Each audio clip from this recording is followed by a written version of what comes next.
Good day to all of you. As usual, we start our day in this chapter, Structure of Atom, with numericals, and here and there some questions which are related to theory part. Okay. Today also we are working numericals only.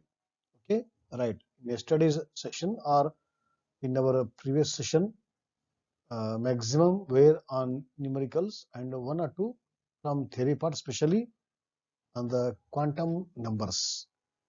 One question guarantee will be there on quantum numbers in the theory, that is a main examination, session ending examination, because quantum numbers play a very important role. They will tell the address of an electron.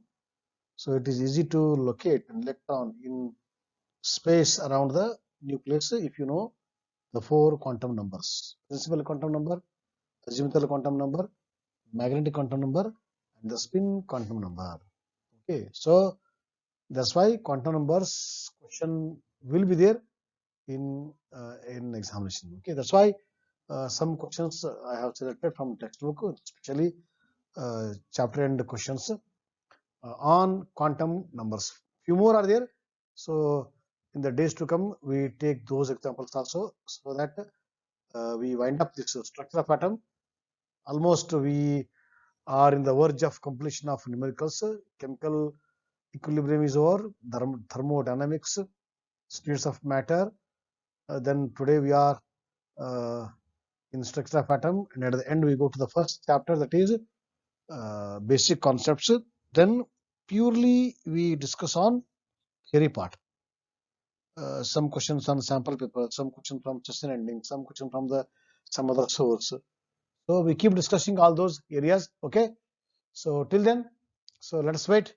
Once again, I welcome you all for today's session on discussion on some few numericals of the day. Okay. So today's first numerical is, if the diameter of carbon atom is 0.15 nanometer, calculate the number of carbon atoms which can be placed side by side in a straight line across a length of a scale of length 20 centimeter long, which is like our 6th class entrance examination. Okay, you have faced the examination when you are in the 5th class.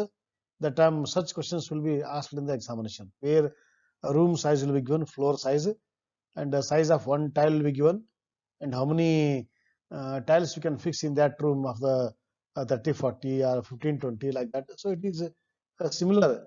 There you are placing tiles, here we are placing the carbon atom. Okay, so carbon atom's size is given, assuming that it is a spherical.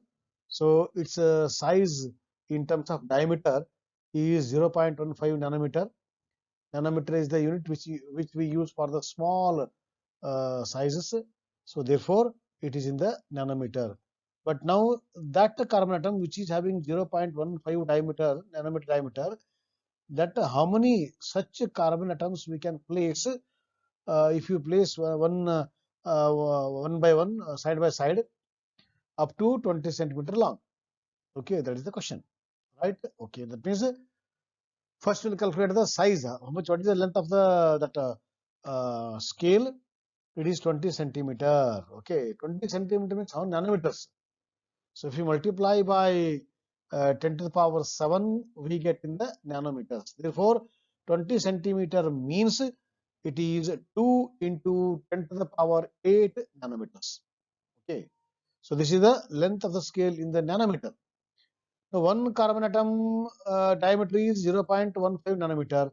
Such we can place how many on the what scale which is having 2 into 10 to the power 8 nanometer length.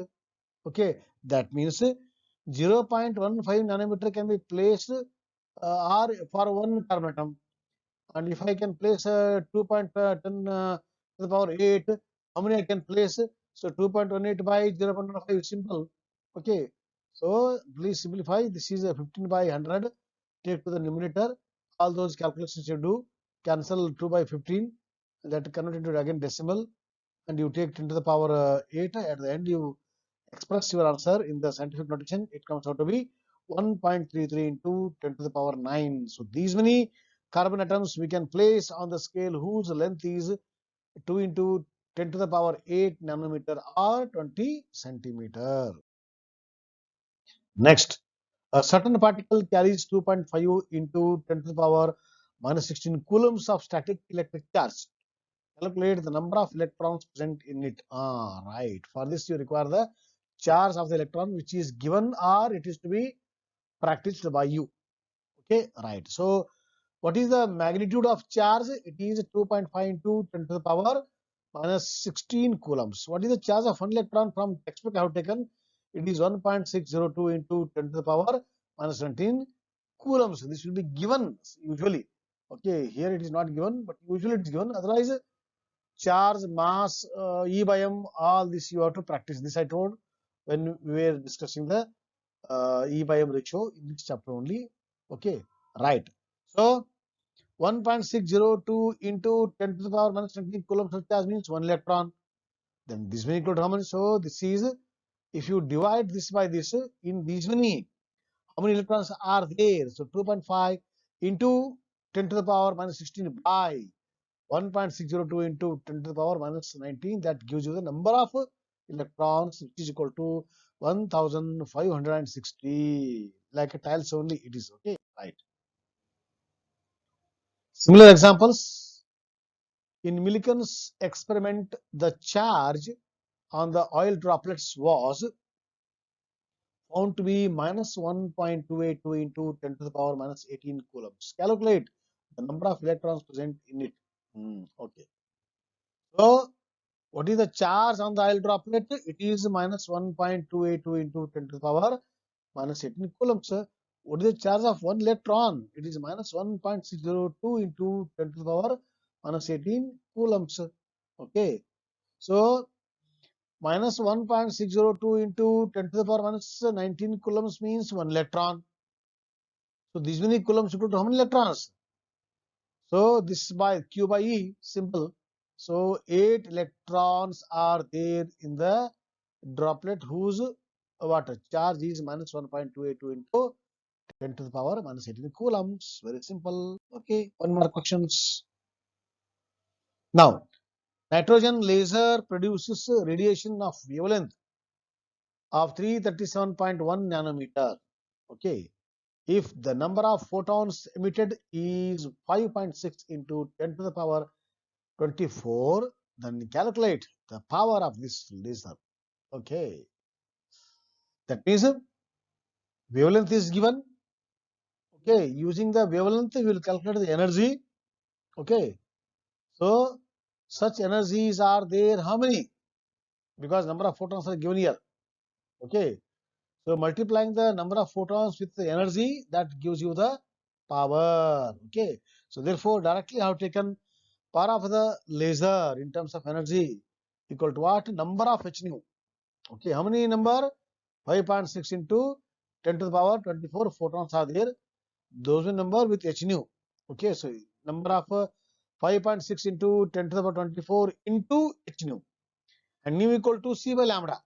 Therefore, it is 5.6 into 10 to the power 24 into h.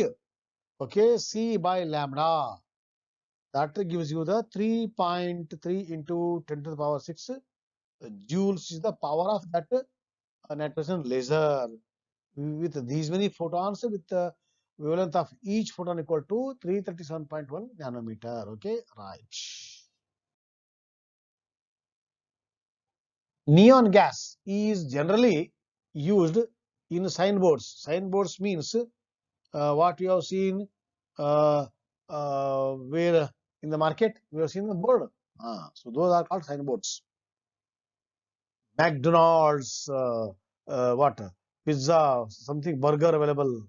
Okay, Pizza Hut, something like that. Okay, uh, PVR theaters. Okay, so all those signboards, especially in the metros, they use all these inert gases. Right. If it emits strongly at 616 nanometer, calculate four requirement. What are those four requirements? Frequency of emission, the distance traveled by this radiation in 30 seconds, energy of quantum, and the number of quanta present if it produces 2 joules of energy. Okay, so each carrying half mark, total it is 2 marks. If it is given 1 mark, then it will go to the 4 marks area. Okay, right. First we will calculate the frequency of emission. Frequency equal to what? C by lambda. C is constant. Any radiation will move this. Okay, by lambda equal to 616 nanometer, or in terms of meter, it is multiplied by 10 to the power minus 9. That gives you 4.87 into 10 to the power 14 per second is the frequency of that radiation. Okay, right. Now, velocity of the radiation is 3.0 into 10 to the power 8 meter per second. Okay, and distance traveled in 30 seconds. Okay, right. This is what velocity of radiation per second. Now in 30 seconds, multiply by 30. So 30 into this one, that gives you 9 into 10 to the power 9 meter. Okay, in 30 seconds, it will travel a distance of 9 into 10 to the power 9 meters. Okay, right. Now third requirement is energy of the quantum using h equal to h nu, c by lambda. So h is Planck's constant and c is given by the lambda. Lambda is already we have taken here. So that gives you 32.27 into 10 to the power minus 20 joules is the energy of the quanta. Okay, all those. Now, number of quanta present in 2 joules. Okay, so total is 2 joules energy. In that, how many are present means what? Energy of 1 quanta. So energy equal to just calculated here 32.27 into 10 to the power 20, it is 1. So in 2 joules, so 2 by 32.27 into 10 to the power minus 20. So joules cancel, that will get the number. So number of quanta present in the 2 joules equal to what? 6.2 into 10 to the power 8. These many quantas are present in this. Okay. So already such examples we have studied. So today it is like a small recap. So please keep practicing.